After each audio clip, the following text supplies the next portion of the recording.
अस्सलाम वालेकुम एवरीवन, कैसे हैं आप लोग। उम्मीद करती हूँ खैरियत से होंगे। जी अल्हम्दुलिल्लाह, मैं भी ठीक हूँ। आप सभी के साथ हाजिर हूँ एक नए व्लॉग के साथ, एक नई शुरुआत के साथ। तो अभी जो है मतलब मैं व्लॉग स्टार्ट कर दी हूँ, लेकिन मैं अभी आपको अपना किचन दिखाऊंगी ना, तो आप लोग देख करके हैरान हो जाएंगे। मेरा किचन इतना ज़्यादा फैला है, क्यों फैला है वो भी आगे व्लॉग में मैं आपको बता दूँगी। तो चलिए मैं कैमरा सेट कर देती हूँ और व्लॉग स्टार्ट करती हूँ। सबसे पहले आपको अपना एक लुक किचन का दिखाती हूँ। किचन को पूरा मुझे क्लीन करना है। अभी पीछे बैक कैमरे से दिखाती हूँ। हाँ देखिए, मेरे किचन का कुछ ऐसा हाल हो रहा है, पूरा गंदा हो रहा है। यहाँ देखिए पूरे ये जो भुटिया है ना, पानी की बोतल, और ये जितने सारी भुटिया किसने खाए हैं वो भी मैं आपको बताऊंगी किसने खाए। इतनी सारी भुटिया, बर्तन वगैरह सब बिल्कुल मतलब किचन गंदा हो रहा है। और आज हो रही है दिल्ली में भी बारिश, तो बहुत अच्छा मौसम है। तो मैंने सोचा चलो व्लॉग स्टार्ट कर देती हूँ। और अभी टाइम क्या हो रहा है, अभी रात के 8 बज रहे हैं। मुझे अपना किचन क्लीन करना है, साथ ही में खाना भी खाना है, बर्तन भी धोना है। तो चलिए स्टार्ट कर देते हैं, कैमरा सेट करते हैं। तो यहाँ पे मैंने अपना फ़ोन जो ट्राइपॉड में सेट कर दिया है। अब मैं काम करना स्टार्ट कर देती हूँ। चलिए जल्दी जल्दी कर लेते हैं, क्योंकि रात का वक्त है, बहुत सारा काम भी है और घर को भी समेटना है। तो सबसे पहले ये कूड़े के बारे में बता दूं कि ये सारा जो इतने सारे कहाँ से आए भुटिया के चिक्कल। असल में क्या है कि मेरे हस्बैंड भुटिया लेकर के आए थे ना, तो और मैं ही सिर्फ खाती हूँ, और गर्मी इतनी ज़्यादा है तो काफ़ी लेकर के आ गए थे। और वो रखा रहता है तो 2-4 दिन के बाद ना बिल्कुल हार्ड हो जाता है, क्योंकि ताज़ा ताज़ा तो ठीक रहता है, चाहे आप फ्रिज में भी रख देना तो भी मैंने देखा है कि हार्ड हो जाता है वो 2-4 दिन के बाद सूख करके बहुत ज़्यादा कड़क हो जाता है। फिर वो अच्छा नहीं लगता और दाँत से चबाने में दाँतों में भी दर्द होने लगता है। तो मैंने सोचा कि चलो बच्चे भी आते हैं ट्यूशन पढ़ने के लिए, तो चलो सबके साथ मिल बांट के खा लेते हैं। तो छोटे छोटे बच्चों को भी दे दिया था, और अली ने, मैंने और मेरे हस्बैंड ने खा लिया। तो उसी के इतने सारे कचरे हो गए। तो इस वजह से ये किचन जो इतना ज़्यादा फैला गंदा दिख रहा है, क्योंकि स्मॉल किचन की सबसे बड़ी प्रॉब्लम यही होती है कि आप ज़रा सा काम छोड़ दें ना, तो फिर वो बहुत ज़्यादा गंदा फैला दिखता है। तो इसीलिए मैं बार बार इसको क्लीन करती हूँ, कोई भी काम छोड़ती नहीं हूँ, हैंड टू हैंड क्लीन करती रहती हूँ। चाहे बर्तन भी हों, चाहे गैस को साफ़ करना हो, चूल्हे को, या बॉटल्स हों, कुछ भी चीज़ें मैं नहीं रखती हूँ। वही चीज़ें रखती हूँ जो मुझे वीडियो में शूट करना होता है।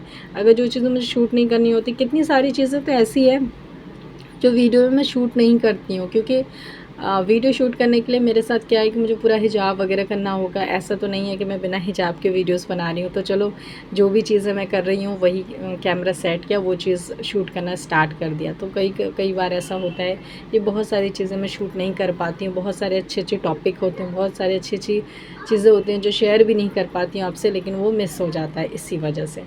खैर छोड़ो, कोई बात नहीं। तो मैं जितनी चीज़ें भी आपसे शेयर करती हूँ वही आप लोग इतने दिल से पसंद कर रहे हैं, देखना चाहते हैं, तो इसी बात की मुझे बहुत ज़्यादा खुशी है। जो छोटा मोटा पॉइंट रह जाता है, चलो कोई नहीं, रह क्या तो रह क्या, लेकिन आप लोग इतना प्यार दे रहे हैं तो इसीलिए मैं मोटिवेट होकर भी कंटिन्यू काम कर रही हूँ। तो बस इसी तरह प्यार बनाते रहिए। तो आज ने मैं आपसे एक चीज़, अपनी पर्सनल एक्सपीरियंस शेयर करना चाहती हूँ कि अगर आप शहर में रहते हैं ना, और एक लोग कमा रहे हैं ना, आप लोग यानी हस्बैंड वाइफ में से कोई एक कमा रहा है ना, तो बहुत मुश्किल है आपका शहर में रह करके गुजारा करना, या फिर रेंट देना, और सारी चीज़ों को मैनेज करना, बच्चे की पढ़ाई लिखाई सब कुछ को देखना, और इसी के साथ सेविंग करना। क्योंकि सेविंग भी तो बहुत ज़रूरी, ये भी हमारी एक ज़िंदगी का हिस्सा है। क्योंकि कल को अगर आप पे कोई प्रॉब्लम आ जाएगी तो आप किससे पैसे मांगेंगे, कोई नहीं देता है ऐसे में। आपको तो अच्छे से पता हो, जो भी मिडिल क्लास लोग हैं उनको अच्छे से पता है कि आपके पास पॉकेट में अगर पैसे हैं तभी सामने वाला बंदा आपको पैसे देगा। अगर नहीं है, आपकी स्थिति अच्छी नहीं है, तो कोई आपको पैसे नहीं देगा। देने से पहले वो यही सोचेगा कि इसके पास तो खुद पैसे नहीं है, तो ये इतने पैसे मुझे कब वापस करेगा, कैसे देगा, क्या करके देगा। तो इस वजह से कोई आपको पैसे नहीं देगा। तो इसीलिए अपने बुरे वक्त के लिए हमें अभी से स्टार्टिंग से सेविंग भी करनी चाहिए। और अल्लाह ने चाहा अगर ऐसा कुछ हमारे साथ नहीं होता है तो बहुत अल्लाह का करम है। तो आगे के लिए हमें सोचना चाहिए, बच्चे की पढ़ाई लिखाई है, फिर इसके बाद ये है कि हमारे पास अच्छे से सेविंग कर लेंगे, तभी हम कहीं घर मकान अपना ले सकेंगे। फिर बच्चों की शादी है, वो चीज़, उसके लिए भी हमें सेविंग करनी होगी। तो सारी बात सेविंग पे आ जाती है। और सेविंग जब कर पाएंगे जब हम कमाएंगे। तो मैं यही कहना चाहती हूँ मिडिल क्लास हाउस वाइफ से, जिनके पास अच्छी नौकरी है, जॉब है, उनको तो कोई मसला नहीं है। क्योंकि हर किसी के हस्बैंड जो है मतलब ऐसा नहीं हो, तो बहुत अच्छी इनकम होती है, उनकी सैलरी होती है, तो शहर में रह के भी हर चीज़ मैनेज हो जाता है। लेकिन बहुत सारे ऐसे लोग होते हैं जो शहर में रहते हैं, लेकिन अकेले हर चीज़ मैनेज करना नहीं हो पाता पॉसिबल। आपका काम ऐसा है, या फिर आपकी सैलरी उतनी नहीं है, या फिर आपकी कोई ऐसी अच्छी जगह जॉब नहीं है। तो फिर तो एक मिडिल क्लास हाउसवाइफ को जो है काम करना ही चाहिए। और अगर आप काम करेंगे तभी आप सेविंग कर पाएंगे और अपनी लाइफ स्टाइल को सुधार पाएंगे, अच्छी लाइफ जी सकते हैं।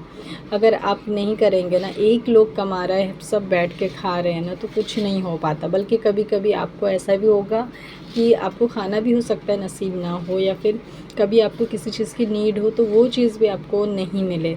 अगर एक लोग कमा रहे हैं सब खाने वाले हैं। तो इसलिए मैं अपनी प्यारी बहनों से यही कहना चाहूँगी कि घर पे बैठे बैठे ना आप कुछ ना कुछ स्किल अपने अंदर लाइए। जो चीज़ आपको आता है उस चीज़ में आप आगे बढ़िए, कुछ करने की कोशिश करिए। ज़रूरी नहीं है कि कोई भी चीज़ करने के लिए हमारे पास जो पैसे होने चाहिए। कुछ चीज़ें ऐसी हैं जो हम बिना पैसों से स्टार्ट कर सकते हैं।